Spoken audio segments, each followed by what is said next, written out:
Hello, good afternoon. Wait, hindi ko pa pala na-on yung aking mukhang ano na siya.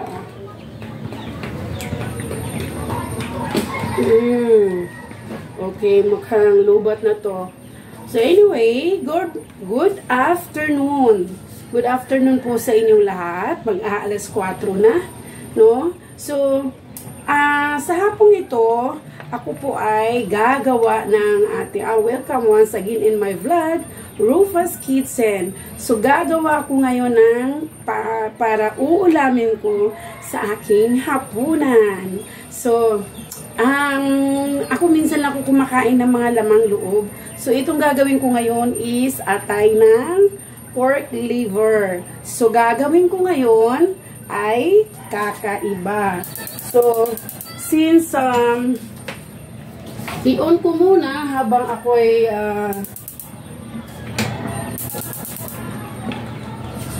ako'y nagsasalita dito, so i-on ko muna, bababa ko lang ng konti yung camera ko, no? So, gagawa ko ng pork liver. So, yung pork liver na to, hinihiwa ko na kagabi pa kasi gusto ko kasi i-marinate siya.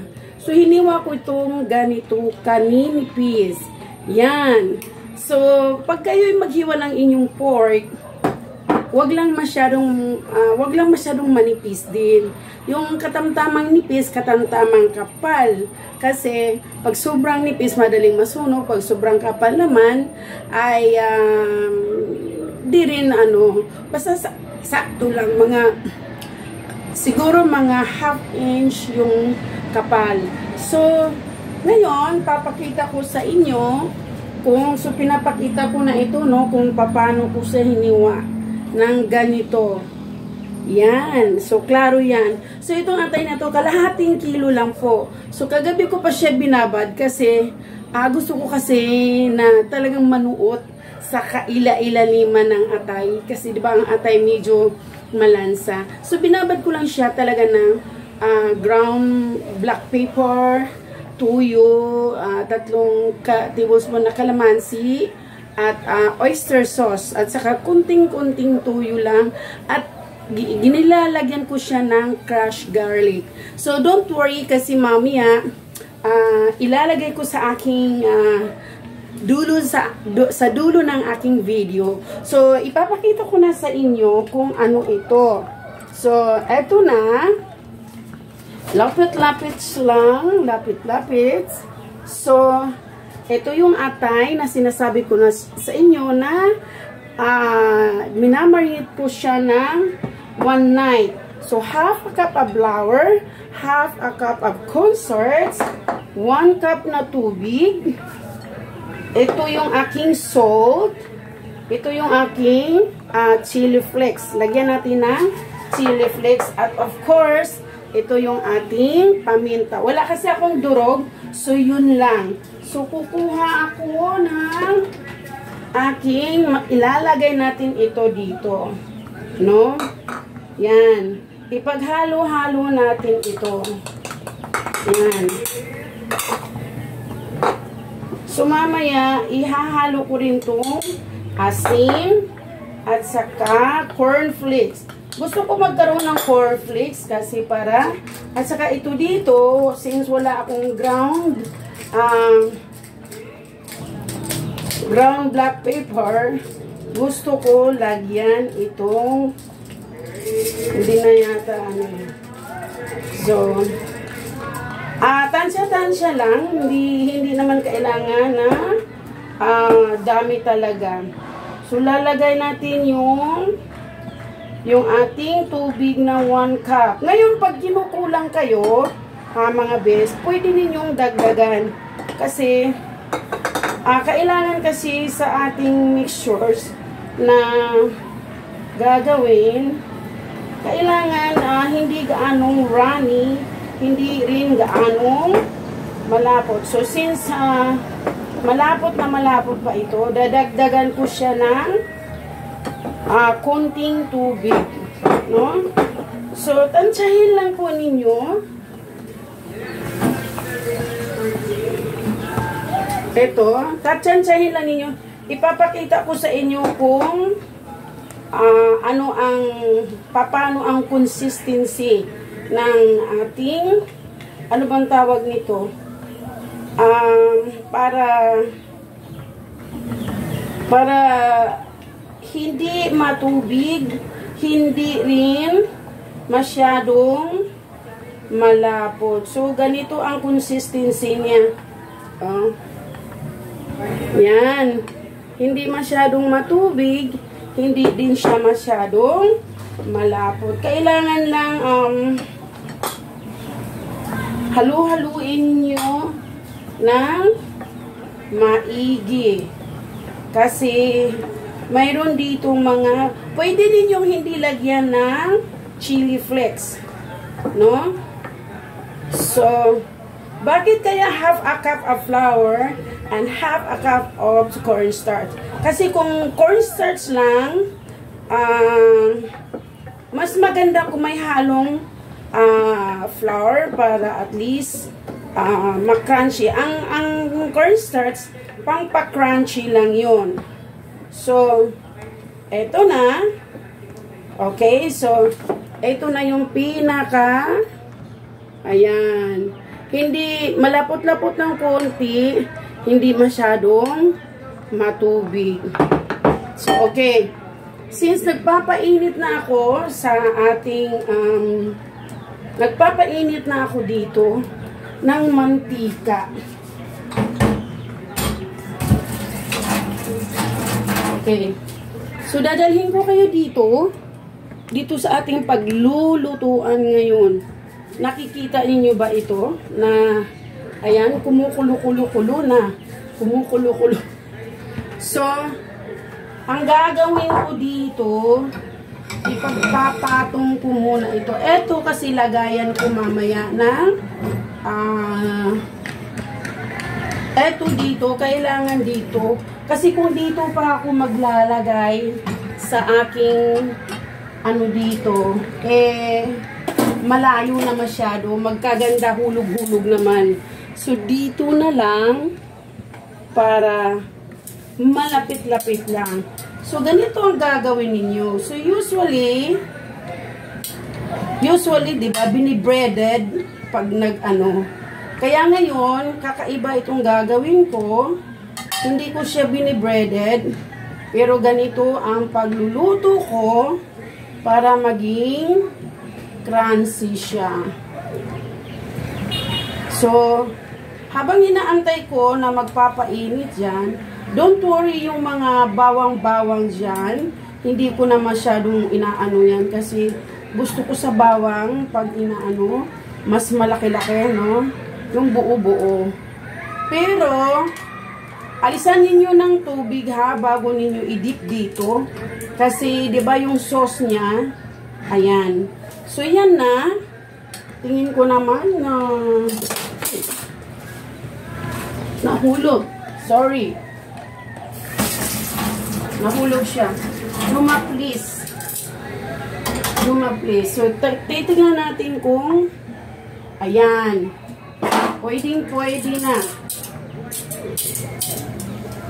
So, ang gagawin natin, no, lapit natin ng mas malapit-lapit. Para, yan. Diba pag i-braided, ididip mo pa sa itlog, ididip mo pa sa flour, ididip mo pa sa, diba, tatlong dipping yun. Pagkatapos mo idip sa flour, ididip mo naman sa itlog, then sa flour ulit. Pero dito, sa atay, iba ang ginagawa ko. Para akong gumagawa ng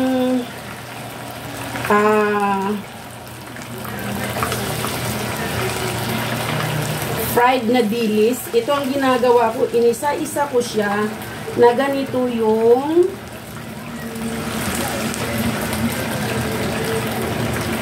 ayan.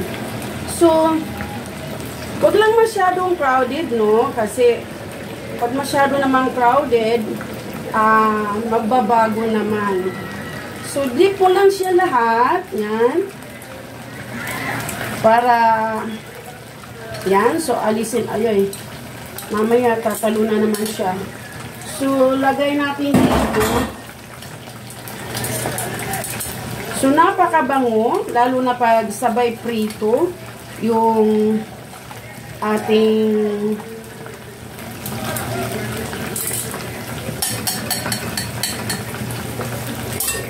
so yan.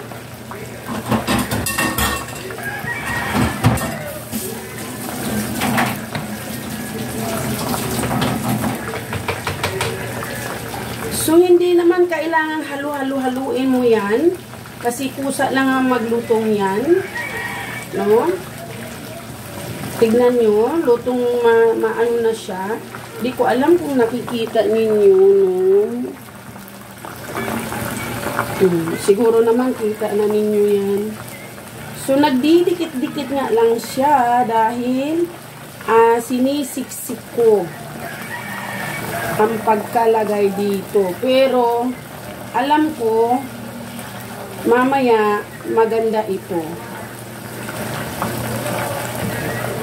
So, yung atay, usually, ang pagluto nito, adobo, panghalo lang siya, salok lang ng mga pansit, at minudo, ganyan. Pwede namang ganituhin din ninyo.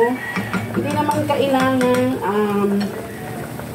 kailangan na, ano ito. So, ngayon, habang ako'y nag-aantay dyan, magpiprepare tayo ng ating, kita ba ninyo itong aking ginagawa? Yan. So, hindi yata ninyo nakikita. So, habang nag-aantay tayo dyan, gagawa tayo ng ating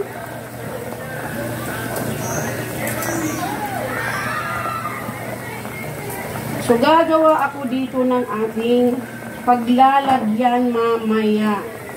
So, ganito lang ang aking para at least kahit papano magiging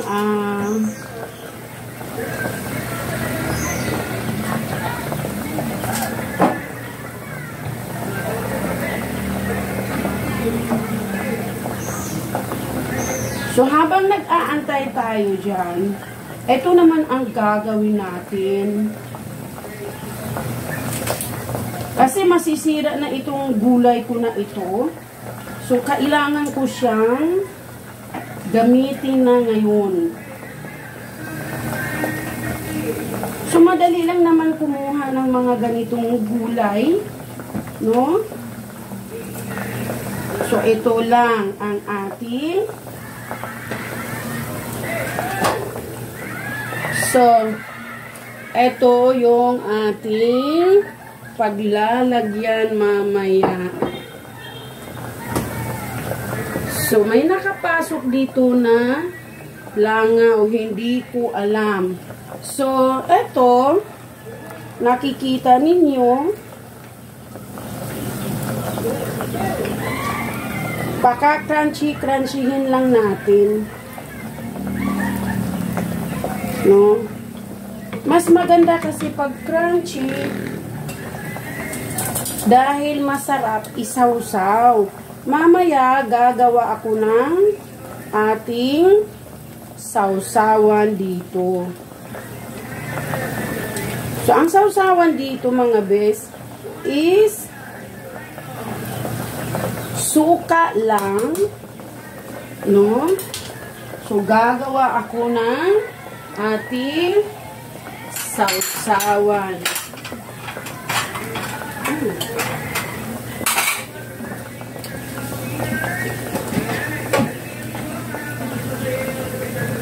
So, dito ako maglalagay ng konting suka. So, konting suka lang.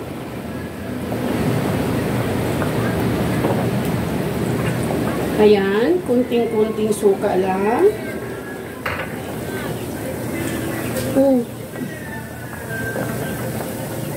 Mamaya, lalagyan natin yan ng kunting bawang. So, inaantay lang natin na magka-crunchy talaga siya, no? Mas maganda kung crunchy talaga siya.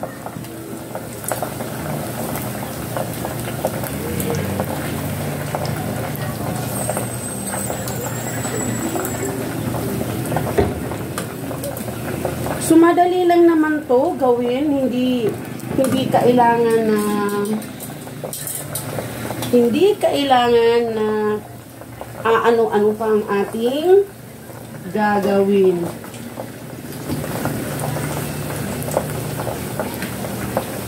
Nahulog kanina yung ano.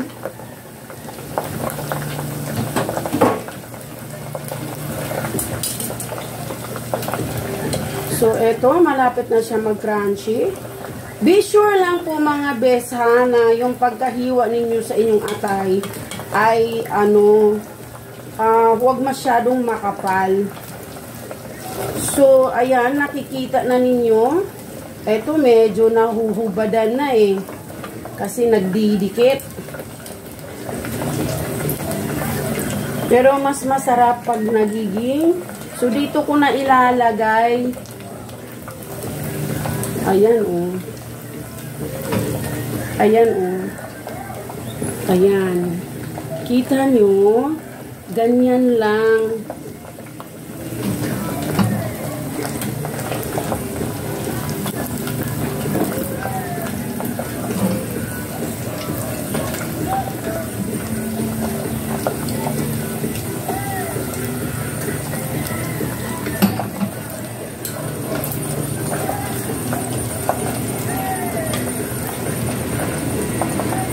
Ayan. Ayan, oh. May masarap na.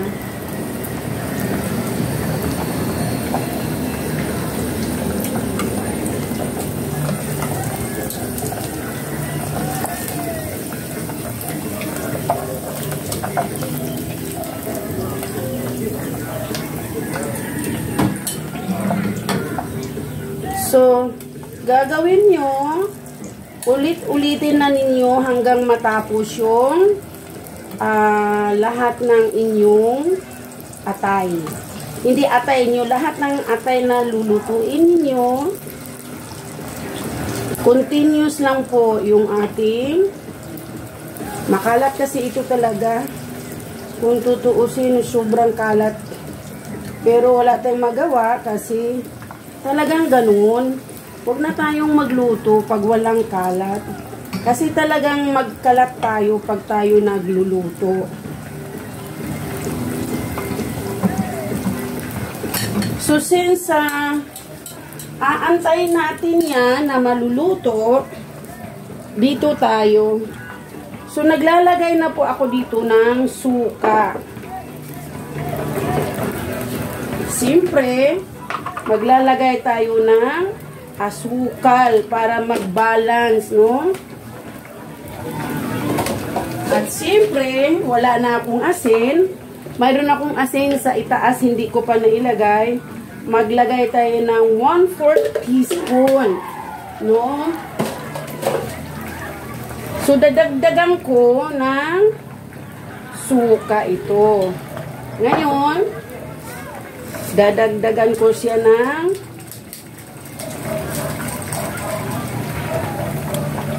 ayan.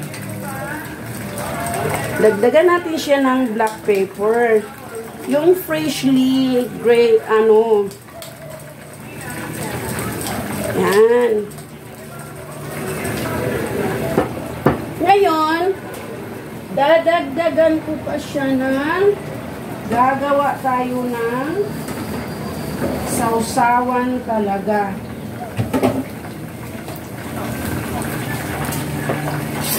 So, lalagyan natin ng isang onion. No, maghihiwa tayo. So, dito natin to ilagay sa gitna. Ay, nako. Mayroong langaw. Ayoko ng langaw. So, habang inaantay natin yan, eto, hinuhugasan ko na yung onion ko kanina. Pinapatuyo ko na nga eh. Kasi ayaw kong ilagay ipasok dito hanggat hindi siya. So, gagayatan lang natin siya ng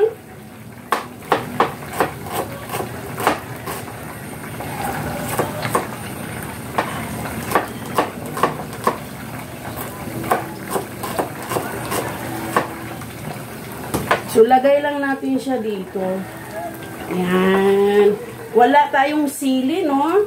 So, pwede natin lagyan ng pampasipa talaga. Pero since wala akong fresh na sili, pwede itong ating chili flakes. Lagyan lang natin para may konting sipa-sipa dyan.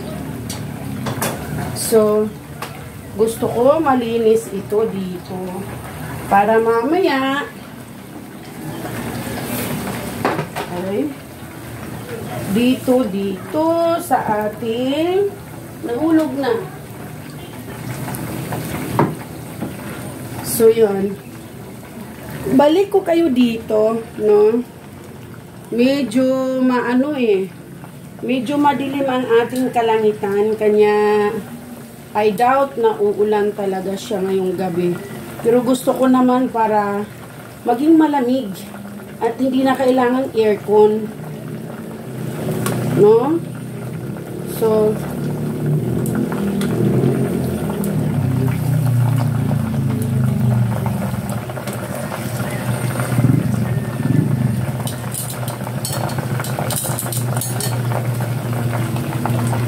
ayan.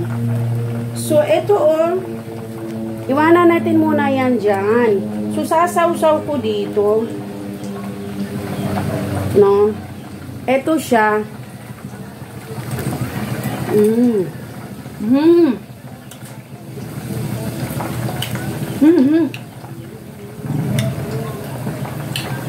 Sarap. Hindi siya masyadong matigas. Hindi din siya masyadong malambot. Yung textures ng atay, hindi crunchy, pero hindi rin siya matigas. Kasi pinaghati-hati ko nga yung anong tawag nito? Ayan dagdagan ko uli ha. Dagdagan ko uli para maniwala kayo.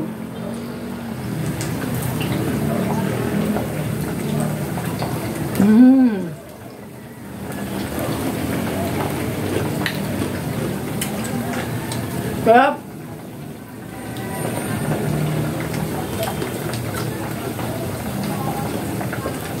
Inggitin ko kayo ulit.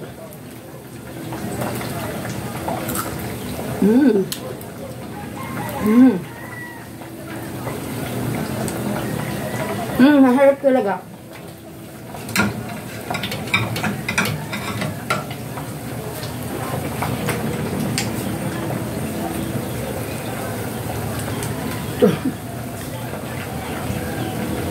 Tuloy.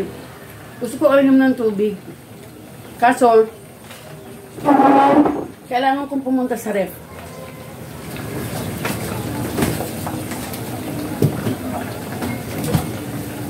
Ito na lang.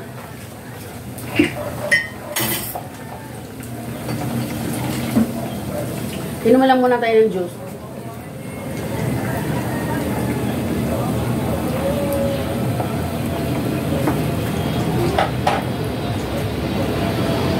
So, masarap siya mga best, no? Basta, huwag kayong mag-aalala kasi pati yung marination noong atay, ilalagay ko sa video, ay ilalagay ko sa dulo ng video ito. So, yung pangkaraniwan na pangsalok lang, yung pangsalok lang sa mga pansit, minudo, yung atay, pwede natin gawing parang fried chicken, no? Pwede naman natin lutuin ng ganito pala na crispy pork liver. Crispy pork liver. Subukan ninyo kasi masarap talaga siya. Pero wag ninyong damihan ng flour. mas mainam, mas marami yung cornstarch. So, babalik tayo dito para, yan. Babalik tayo dito para mamaya mag-plating na tayo. Lulutuin ko lang to. Lulutuin ko lang tong ano na to para ipi-plating na natin.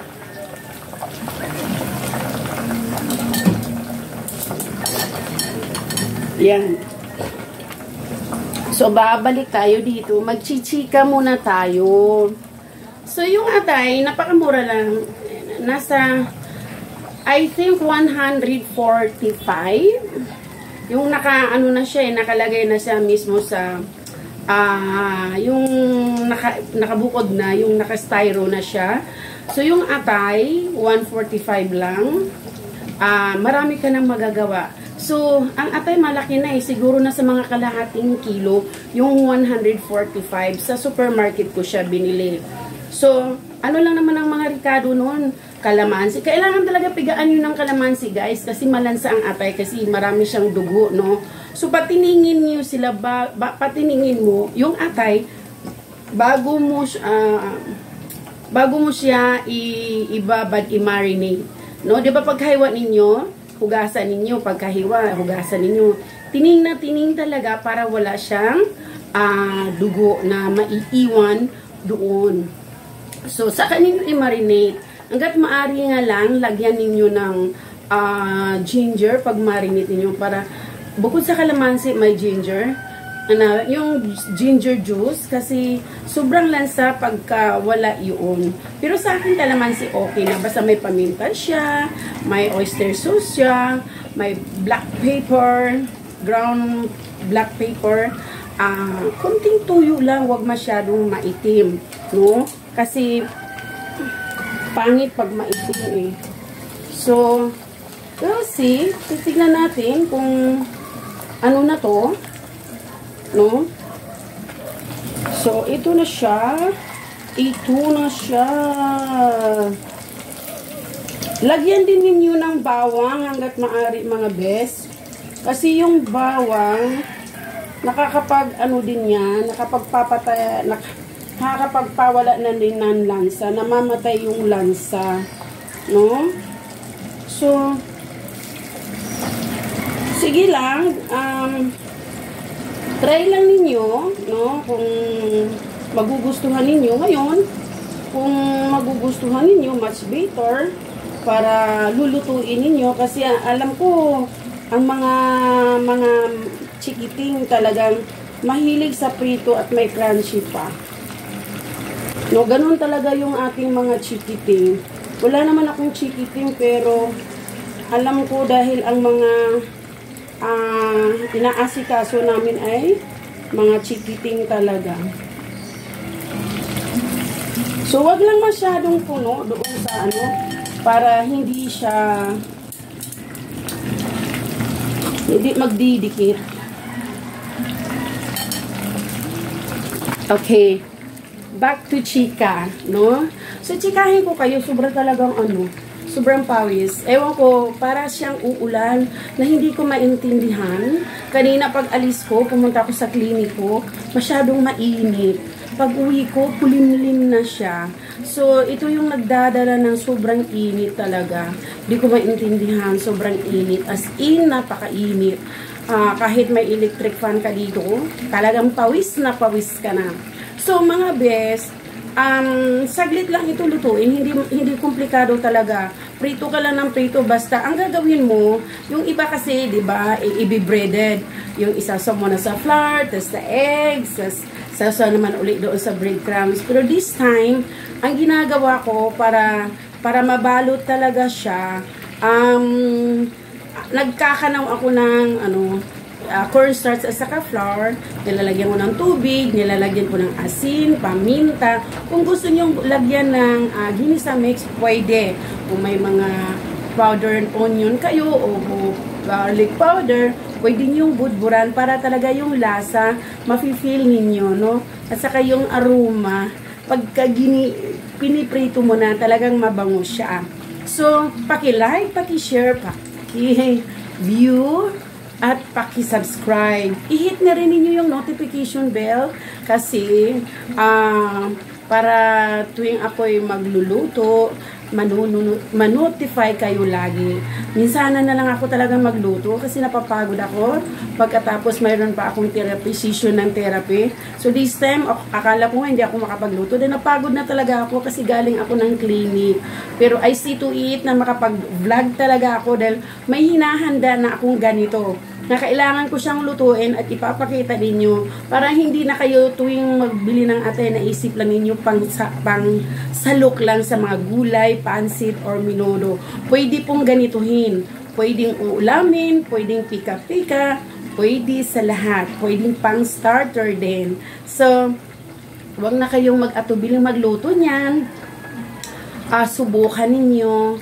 Kung hindi siya masarap, edi ibas niyo ako. Ganun lang po yun. Pero kung nasasarapan kayo, paki-like naman. Kaya, pupunta na tayo uli dito para eto makikita ninyo kung okay, malapit na siya. Malapit na siya, pero ibalik ko kayo dito, no? Ibalik ko kayo dito kasi gusto ko na itong i-play things dito bago umulan. No?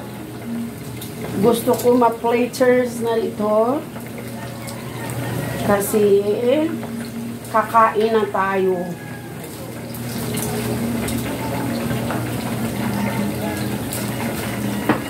Madali lang lutuin mga bes.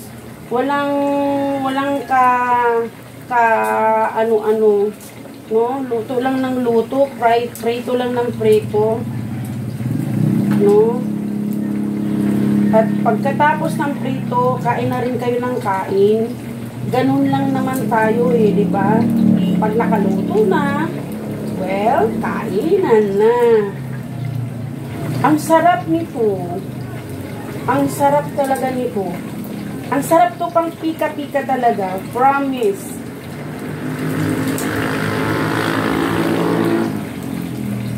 Teka lang.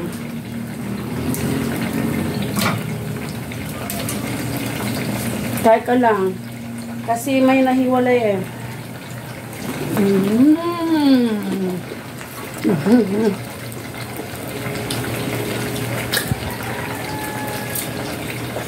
Ang sarap, yung asim, ang sarap-sarap. Kaya,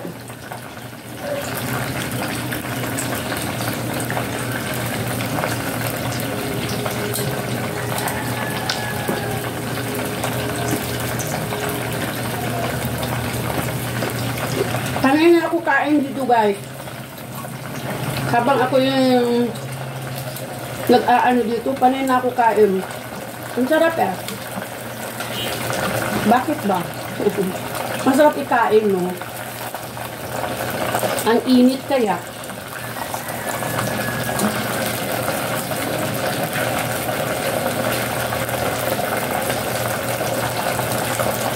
Ayan, guys.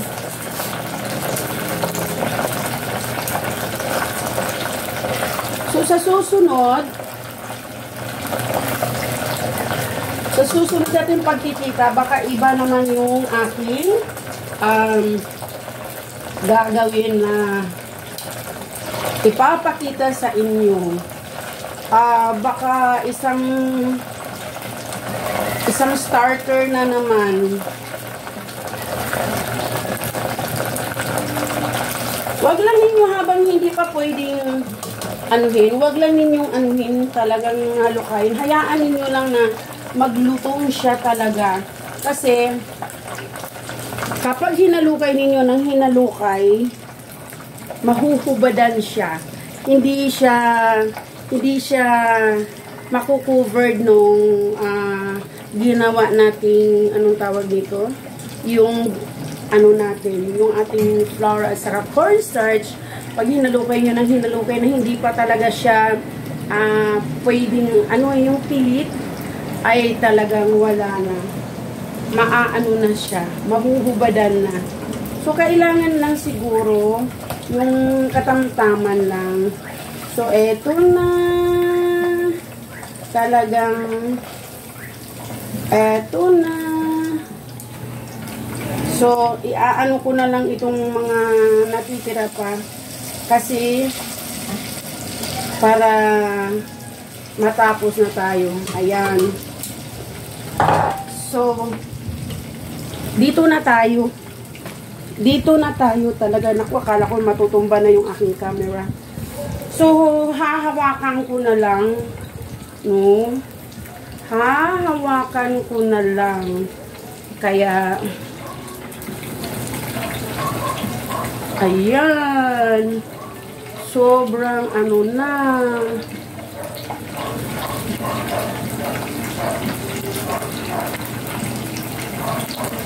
Yuhu! Charan! So, ito na guys. Yan. Ito na yung ating crispy pork liver. Kaya, paki-like, paki-share uli, at paki-subscribe din. Kung magugustuhan niyo ang aking vlog, paki-comment naman. Kaya, thank you for watching once again in my vlog, Rufa's Kitchen. Bye-bye!